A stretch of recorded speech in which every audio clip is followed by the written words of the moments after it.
آپ لوگ اتنا چندہ کیوں مانگتے ہیں؟ اتنا زیادہ چندہ پھر لوگوں کو لگا دیا آپ نے.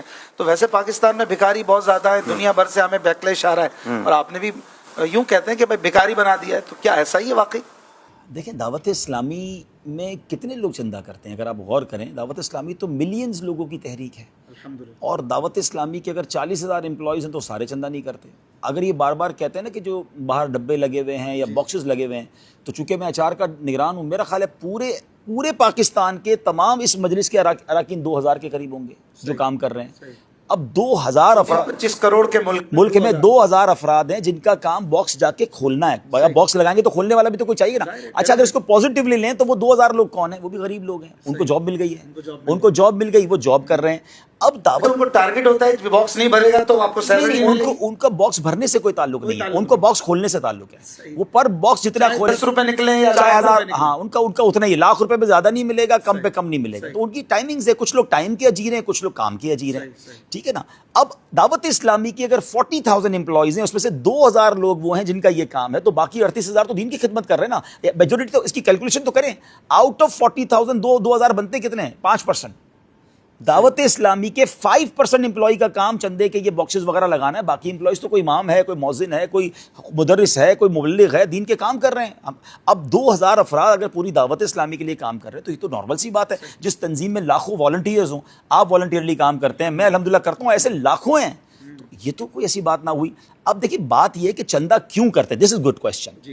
دیکھیے، چندہ کیوں ہوتا ہے کہ دعوت اسلامی کے پہلے کاموں کو سمجھیے. دعوت اسلامی کے اس وقت جو میں سمجھتا ہوں آن پیپر جو ہمیں ہر مہینے خرچہ کرنا ہے اور پھر اس کے بعد سال کا خرچہ کرنا ہے، وہ تقریباً 25-30 ارب روپے بن جاتا ہے.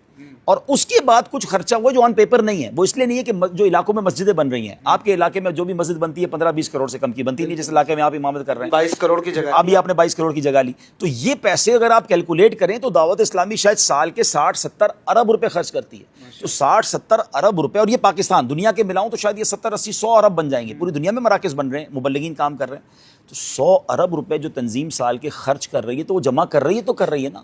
ٹھیک ہے، لیکن اب آپ 100 ارب جمع کریں گے تو نظر آئے گا نا کہ آپ چندہ بھی کر رہے ہیں، اعلان بھی کر رہے ہیں، اور لوگ آپ کو دے رہے ہیں. آپ کو خرچہ بھی نظر آنا چاہیے کہ وہ خرچ ہو رہا ہے. ہمارے لیے بڑا آسان ہے، ہم کام روک دیتے ہیں. بھائی جتنے امپلائیز ہیں اب ایک بھی نہیں بڑھائیں گے، ایک مسجد نہیں بڑھائیں گے، ایک مدرسہ نہیں بڑھائیں گے. ہم اگلے 2 سال بعد سفیشینٹ ہو جائیں گے، لیکن کام وہی رک جائے گا. ہمارا گڈ پرابلم ہے کہ ہر علاقے سے ڈیمانڈ ہے. ہمیں بھی مسجد چاہیے، ہمیں بھی مدرسہ چاہیے. مسجد بناتے ہیں، دیکھیں مسجد بن جاتی ہے 1-2 کروڑ میں، وہ بنانے والا بنا دیتا ہے، لیکن اس کے بعد مسجد کے امام، مؤذن، الیکٹرک کا بل، یہ سارا شروع ہو جاتا ہے. وہ لاکھ روپے کا خرچہ مہینے کا شروع ہو گیا. تو ہمارا تو خرچہ بڑھتا ہی جا رہا ہے، ہمیں اس پہ غم نہیں ہے. ہاں، اب 2-3 لاکھ مسجد پہ لگ جاتا. اب مدرسہ بنا تو 5-6 لاکھ پہ پہنچ جائے گا. اب آپ سوچیں کہ ہمارا یہ نیت ہے، ہم تو دعا کرتے ہیں اگر آج دعوت اسلامی 25-30 ارب روپے جو پیپر پہ خرچہ کر رہی ہے، اللہ کرے یہ 300 ارب خرچہ کرے. ہم نے کام تھوڑی روکنا ہے، اللہ پاک مددگار بھیجے گا. یہاں تک بھی تو اللہ نے پہنچایا نا، آگے بھی رب نے پہنچانا ہے. تو یہ دیکھیں کلیش جو ہوتا ہے نا اشفاق بھائی، یہ آپ ہمیشہ یاد رکھیں، باقی ناظرین بھی سن لیں. جب آپ کام کرتے ہیں نا بھائی، کاروباری لوگوں سے پوچھیں، جب آپ کی کام میں ترقی ہوتی ہے، آپ کی فیکٹری میں مال بکنا شروع ہو جاتا ہے، تو کیا ساری مارکیٹ آپ کو اچھا کہہ رہی ہوتی ہے؟ حاسدین سامنے آ جاتے ہیں، کاپیز بننا شروع ہو جاتی ہیں، نقل آنا شروع ہو جاتی ہے.